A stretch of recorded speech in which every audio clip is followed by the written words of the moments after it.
Buenas tardes. Vamos a revisar a partir de esta videoclase lo que dice relación con la evolución histórica del derecho penal. Esta evolución histórica la analizaremos del punto de vista de las etapas en las cuales se ha estructurado la etapa de la justicia privada, la etapa de la justicia pública, el periodo humanitario. Y luego culminaremos con un análisis referente a la codificación penal en nuestro país.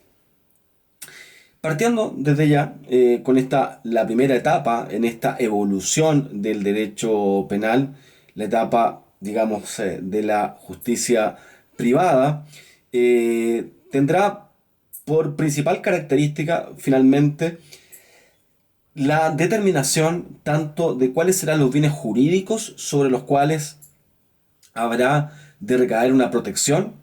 Esa determinación recaerá en todos los miembros, en el fondo de quienes componían la sociedad de aquel entonces, los clanes en específico. Y por lo tanto, cada cual podrá asumir la respuesta penal frente a la agresión sufrida. ¿Mm? Por lo tanto, en este contexto no habrá ningún límite desde la perspectiva de la forma de resolver este conflicto jurídico penal o dicho de otra manera de resolver la afrenta que había sufrido previamente algún bien jurídico del cual fuese titular alguna persona en particular o algún clan. Esto evidentemente implicaba de que no existiendo límite alguno, al no existir ningún tipo de restricción o gradualidad frente a la respuesta, pues bien, por ejemplo, frente a una agresión menor, como pudiese ser una sustracción, un hurto, etcétera, la respuesta pudiese ser brutalmente grosera, pudiendo alcanzar, por ejemplo, la muerte del causante o incluso de su propio grupo al cual él pertenecía. Esta etapa va a alcanzar ciertos avances dentro de este periodo de la justicia privada. Uno de estos avances está vinculado con la idea de la indemnización como un precio a pagar vinculado, digamos, con la idea de que se renuncie al ejercicio finalmente de la venganza, que es lo que estaba ocurriendo. Ese precio, evidentemente, ese valor, no era susceptible, digamos, necesariamente de acuerdo, sino que evidentemente nacía de la imposición del grupo que debía o quería resolver el conflicto a través de la venganza. Esta idea de la indemnización como un precio a pagar para evitar la venganza recibía el nombre de composición.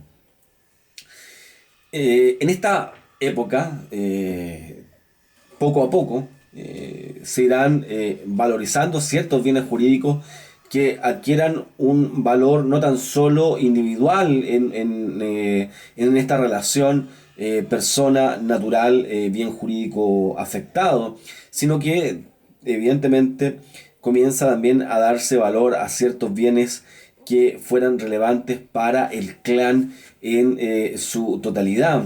Lo que implicaba, por lo tanto, darles niveles de protección a las ideas o creencias religiosas que ellos pudiesen haber profesado y en donde las sanciones para este tipo de figuras jurídico-penales pudieran alcanzar incluso la expulsión del clan al cual pertenecía el sujeto o llegar derechamente a su muerte. Este periodo, por lo demás, va a tener una característica principal. Y una de estas características principales es que va a haber un predominio de la responsabilidad objetiva. ¿Esto qué significa? Significa que el autor de un hecho constitutivo de delito para aquella época no implicaba la realización de análisis alguno en relación a si esta figura se había desarrollado con dolo o si se había desarrollado con ocasión de una conducta imprudente. ¿Esto qué significaba en el fondo? De que la respuesta, la venganza en el fondo, iba a ser por igual, independiente de que el hechor hubiese actuado con la intención, en el fondo, de desarrollar el delito, o si esto hubiese nacido, en el fondo, producto de un mero comportamiento poco diligente. Por ende, en este escenario y bajo estos parámetros no había ningún tipo de diferencia para efectos de la responsabilidad penal. Lo importante era la afectación de un bien jurídico y que ello se traducía en la necesidad de adoptar algún tipo de venganza. Luego, dado este contexto, comienza poco a poco a visualizarse la necesidad de entregar la resolución de este tipo de conflictos a un tercero debidamente organizado, entendiéndose por aquel finalmente el Estado. Eh, pero para llegar, digamos, a ir entregándole al Estado la resolución de los conflictos, sustrayéndoselo en el fondo a los particulares, esto implicó de alguna manera comenzar a visualizar el comportamiento social en las diversas culturas. Así, en la cultura oriental, en China específicamente, y recogida también en códigos como el de Hammurabi, comienza a tener evolución la idea de la ley del talión. Lo que implicaba, por lo tanto, un avance evidentemente frente a la situación ocurrida en la época de la venganza privada, en donde, de acuerdo, les he mencionado, no había ningún tipo de restricción en esta venganza, no había ningún tipo de límite en esta venganza. Con la ley del talión se establece, si ustedes quieren, de alguna manera, el concepto de la proporcionalidad. Es decir, la reacción de esta justicia tenía que estar vinculada de acuerdo a la gravedad de la afectación del bien jurídico y en atención, por cierto, al bien jurídico en concreto, y en base a ello establecer la penalidad.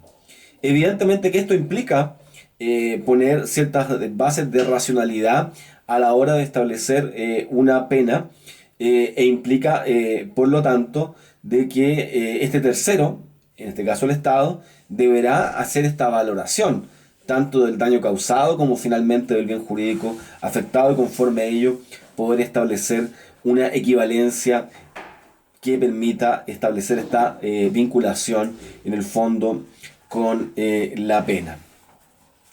Se van así produciendo finalmente en el tiempo una serie de decisiones en donde en el fondo poco a poco se va entregando la resolución de los conflictos finalmente a este Estado. Un buen ejemplo de esto son las leyes Judiciorum Publicorum, en las cuales finalmente tanto la creación de los delitos como de las penas relativas a los delitos, así como la creación de los tribunales conforme a los cuales debían resolverse la imposición o no de estas penas, son en base a un conjunto de leyes creadas debidamente al efecto. Por lo tanto, poco a poco se comienza a generar de que esta solución de este tipo de conflicto jurídico recaerá y será entregado finalmente al Estado. Estado que verá en esta atribución, que verá en el denominado jus puniendi, la posibilidad de poder resolver una serie de conflictos que muchas veces buscarán satisfacer más bien intereses políticos o intereses derechamente de el gobernador del reino respecto del cual se deba resolver ese conflicto.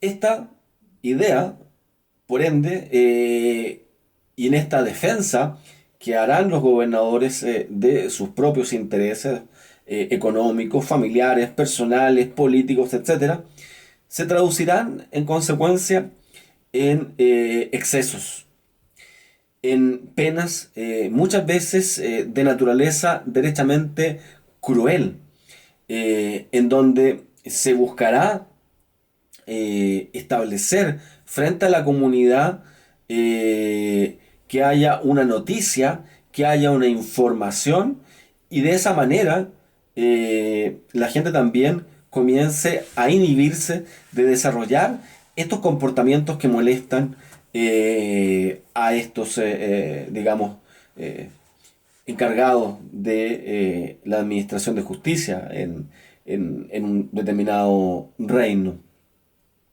Es así, por lo tanto, que se produce la pena de muerte. Pero esta pena de muerte adquirirá formas que evidentemente serán aberrantes como la horca misma. Y no tan solo el hecho de morir ahorcado, sino que incluso untar el cuerpo del sujeto con miel para que efectos de que los insectos comiencen a picarlo conjuntamente, digamos, con la muerte que se está produciendo. Es decir, tratando evidentemente de aumentar el dolor del sujeto en sí, del sujeto activo, pero a la vez también generando un efecto disuasivo en la comunidad. Penas como el destierro, confiscación de bienes, van a ir adquiriendo mucho valor, sobre todo considerando, digamos, los bienes jurídicos que van a comenzar a tener valor. Y muchos de estos bienes jurídicos van a estar vinculados evidentemente con la figura de los gobernantes y también con la religión, que de alguna manera eh, inspire los actos de estos gobernantes. Ya, digamos, la religión efectivamente comenzará a tener un valor desconmensurado y una vinculación exagerada con el derecho penal. Así, esta estrecha relación entre ambos entes provocarán el nacimiento de figuras que son necesariamente de relevancia solo para la entidad, digamos, de la iglesia. Esto implicará, por lo tanto, la creación de figuras como el sacrilegio, la herejía, la brujería, el ateísmo y otros delitos que se consideran afectan en el fondo a la religión que impera un determinado territorio y que eran evidentemente severamente castigados. También se castigarán figuras que son relevantes para el Estado, para el ingreso del Estado, y en ese contexto la falsificación de monedas también pasará a recibir castigos relevantes, eh, como por ejemplo incluso la propia decapitación como una forma de resolver este conflicto, o la muerte en algunas figuras vinculadas a los delitos sexuales.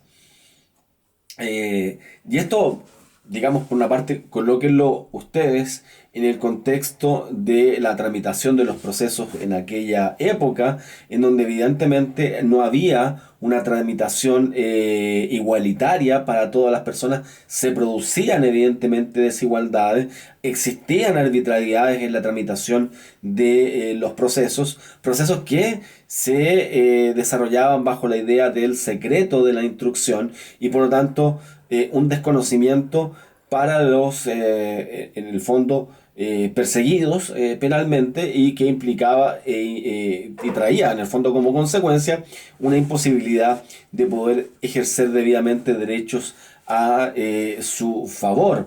Eso implicaba, por ejemplo, la admisibilidad de formas de obtener confesiones, como la tortura, fórmulas que para esa época en el fondo eran absolutamente toleradas y consideradas necesarias para lo que ellos entendían era el alcance de la verdad y con ello en el fondo de la justicia.